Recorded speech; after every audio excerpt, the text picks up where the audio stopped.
Narcissistic abuse doesn't always look loud. Emotional manipulation doesn't always come with shouting. And a covert narcissist rarely shows their real face when everything is calm. That's what confuses you. That's what keeps you trauma-bonded. You keep thinking, maybe I imagined it. Maybe they're not that bad. Maybe it was just a bad day. But here's the part nobody tells you. Some people only reveal who they really are when they feel threatened, exposed, or losing control. And once you understand this, the past suddenly makes sense in a way that's uncomfortable and powerful. You've seen the sweetness, the soft voice, the I'm just misunderstood act. The victim stories that somehow always end with you feeling guilty. And you start asking yourself, if they can be this kind, how can they also be that cruel? That question keeps you stuck longer than anything else, because your brain keeps waiting for the nice version to come back, while your nervous system remembers the version that made you feel small. And here's where it gets interesting, because the truth is, the triggered version is not a glitch. It's not a bad mood. It's not stress. It's a leak. And what leaks out during those moments tells you more than all the charming behavior combined. But why does it only come out then? And why does it feel so shocking when it happens? Stay with this, because the answer explains why you kept giving chances to someone who kept crossing lines, and why walking away felt harder than staying. Let's start with the mask. A covert narcissist survives on image. Not the loud, flashy image you see with the grandiose type, but the quiet, respectable, good person image. The one that says, I'm sensitive, I'm caring, I'm the one who gets hurt. That mask isn't just for the world. It's for you too, because if you believe they're fragile, you're more likely to protect them. If you believe they're misunderstood, you're more likely to excuse them. And if you believe they're trying, you're more likely to stay. But maintaining that mask takes energy. A lot of it. And when something threatens their control, their ego, or their sense of superiority, the mask doesn't slowly slide off. It cracks. Suddenly the tone changes. The empathy disappears. The coldness shows up. The words get sharper. And you're left thinking, who was that? What you actually saw was the part they work very hard to keep hidden. And here's the scary part. That version doesn't appear because they're overwhelmed. It appears because they feel exposed. Because in that moment, protecting the mask matters less than regaining power. So they switch tactics. They stop being likable and start being controlling. But they do it in ways that still leave you questioning yourself. And that doubt, that's not an accident. Think about how it usually happens. It's not random. It's when you set a boundary, when you question their story, when you stop agreeing, when you get attention elsewhere, when you succeed, when you start pulling away emotionally. That's when the tone shifts. That's when the subtle digs turn into sharp comments. That's when affection turns into silence. And suddenly, you're the problem. You're too sensitive. You're imagining things. You're making drama. And now you're not focused on what they did. You're focused on fixing yourself, which is exactly where they want your attention to go. But here's what most people miss. That shift is not temporary. It's revealing. It shows you how they respond when they can't control the narrative with charm anymore. And what comes out then is not kindness. But wait, because it goes deeper than just anger or attitude. When a covert narcissist is triggered, what you're often seeing is entitlement. The belief that they deserve access to you, your energy, your support, your understanding, without having to earn it. And when that access feels threatened, they don't respond with communication. They respond with tactics. Suddenly there's guilt. Suddenly there's blame. Suddenly they're the victim of your behavior. And you're left trying to explain yourself to someone who already decided you're wrong. But here's the twist. The more you try to be understood in those moments, the more control they feel. Because now they're not just reacting, they're directing the emotional flow of the situation. And this is where trauma bonding tightens, because after the tension, after the coldness, after the emotional distance, the nice version often comes back. Maybe not immediately, but eventually. And your nervous system goes, there it is, like that's the real one. Relief kicks in, hope kicks in, and your brain links survival with reconciliation. So the cycle doesn't feel like abuse. It feels like something you just have to get through. But ask yourself something honestly. If the kindness were their true self, why does it disappear the moment you need respect?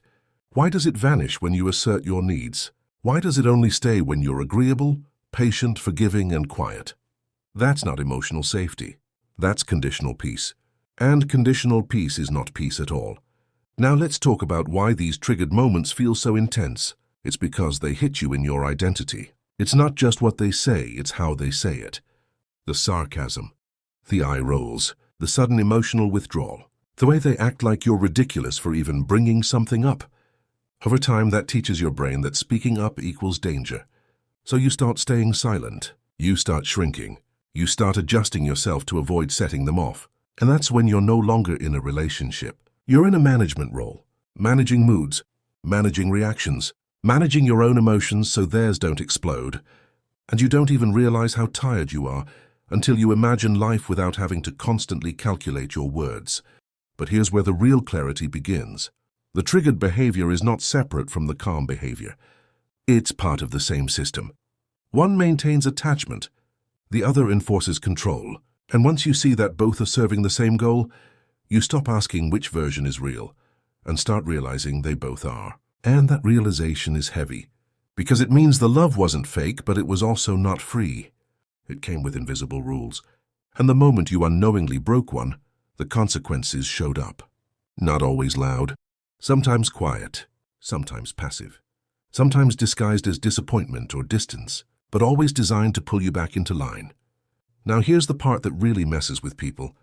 You start thinking, if I could just say it the right way, if I could just stay calm, if I could just help them understand, maybe they won't get triggered. But triggers in narcissistic behavior aren't about misunderstanding.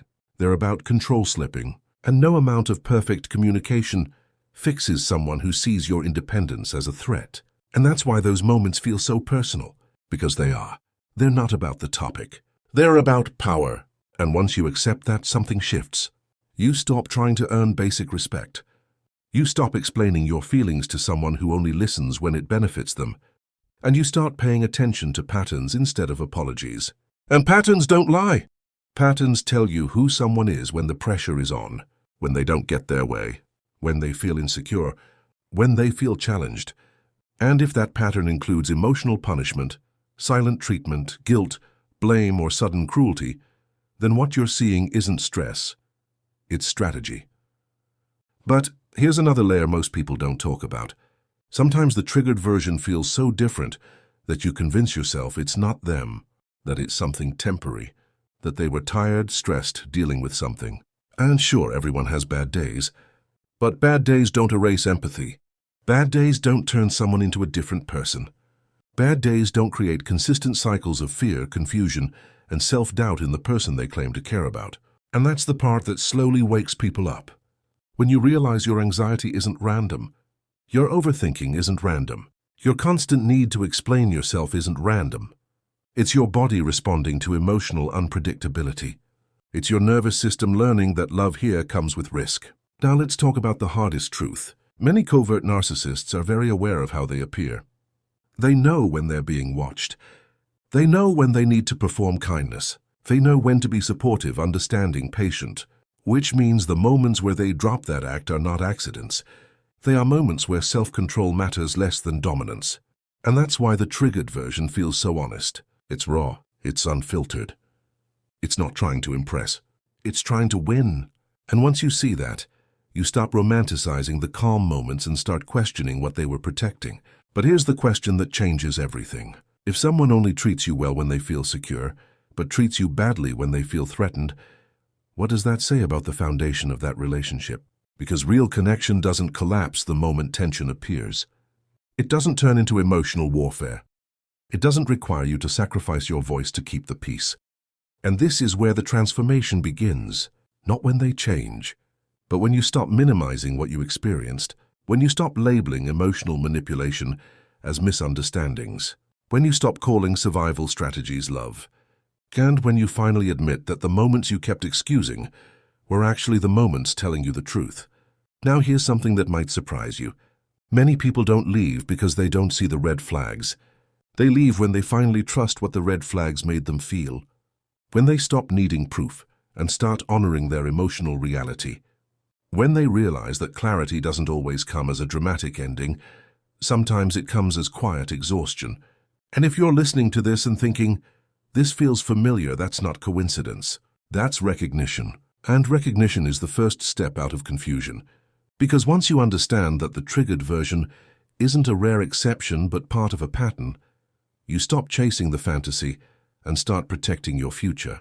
But here's what usually happens next, and nobody warns you about it. When you start pulling back emotionally, when you stop reacting, when you stop engaging in the same way, the behavior often shifts again. Sometimes they become extra nice, extra attentive. Suddenly they're listening. Suddenly they care. And that's when the real test shows up. Because now you have to decide whether you trust consistent behavior over time or emotional spikes designed to pull you back in. And that moment is quiet. There's no dramatic fight, no big scene. Just you realizing that your peace matters more than potential, that your healing matters more than hoping someone becomes who they promised to be. And that's not cold.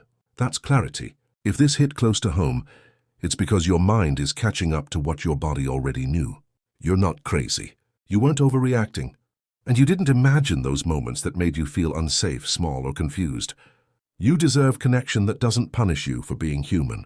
If you're ready to keep learning how to break trauma bonds, spot emotional manipulation, and protect your peace, stay with this channel. Subscribe, because you're not alone in this and you don't have to figure it out by yourself anymore.